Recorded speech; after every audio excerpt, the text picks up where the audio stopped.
एक फ्लैट की पहली मंजिल में श्वेता नाम की लड़की रहती थी और दूसरी मंजिल में अंकुर नाम का लड़का।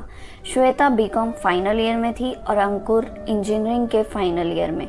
श्वेता और अंकुर दोनों एक दूसरे से बहुत प्यार करते थे। दोनों के परिवारों के बीच भी काफ़ी अच्छा रिश्ता था। दोनों परिवार अक्सर एक दूसरे के घर आया जाया करते थे। हर सुख दुख में दोनों के परिवार हमेशा एक दूसरे के लिए खड़े होते। यही वजह थी कि श्वेता और अंकुर के रिश्ते भी काफ़ी अच्छे थे, जो वक्त के साथ साथ प्यार में तब्दील हो गए। अंकुर अक्सर किसी भी चीज़ के बहाने श्वेता के घर आया करता, तो वहीं श्वेता भी अंकुर की भाभी से मिलने के बहाने उनके घर चली जाती थी। दोनों के प्यार का सिलसिला ऐसा ही चलता रहा। एक दिन श्वेता का बड़ा भाई अंकुर के घर से लौटते हुए सीढ़ियों से उतर रहा था। तभी अचानक उसे एक पेपर नीचे गिरा दिखा। उसने उसे उठा लिया, लेकिन जब श्वेता के भाई ने उस पेपर को खोला और उसमें जो लिखा था उसे पढ़ा तो उसके होश ही उड़ गए और वे गुस्से से लाल हो गया।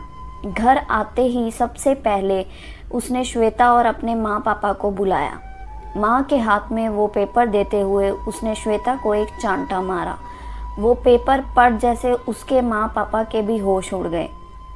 उसके बाद श्वेता के माँ ने भी उसे खूब चांटे मारे और बोली, कलमुही, हमने इसलिए तुम्हें इतनी आज़ादी दे रखी है, पढ़ाई के बदले यही करती है तू। वो पेपर दरअसल एक लेटर था जो अंकुर ने श्वेता को दिया था और आते वक्त श्वेता से सीढ़ियों पर गिर गया। फिर क्या था, दोनों परिवारों में भी दूरियां आ गई, लेकिन अंकुर और श्वेता का प्यार कहाँ कम होने वाला था। दोनों कॉलेज के बहाने अब घर से बाहर मिलने लगे।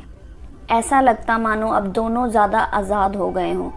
दोनों कभी रेस्टोरेंट जाते तो कभी पार्क। धीरे धीरे दोनों में प्यार भी बढ़ा और तकरार भी।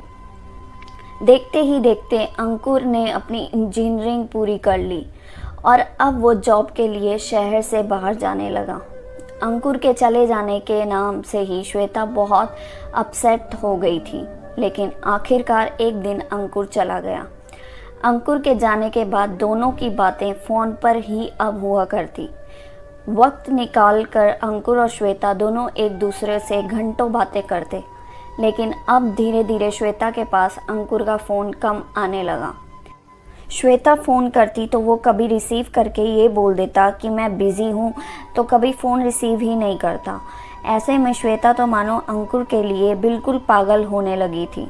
अब श्वेता का ना खाने का मन करता, ना पढ़ने का और ना और किसी काम में। फिर एक बार अंकुर अपने घर आया। श्वेता बहुत खुश थी। सोचा अंकुर तो उसे ज़रूर मिलेगा, लेकिन अंकुर तो ऐसे बर्ताव कर रहा था मानो वो श्वेता को जानता ही ना हो। ये देखकर श्वेता टूट गई।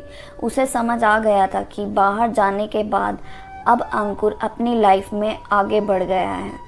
हो सकता है अंकुर को कोई और मिल गई हो, या फिर वो अपने घर वालों के कहने पर मुझसे रिश्ता नहीं रखना चाहता हो।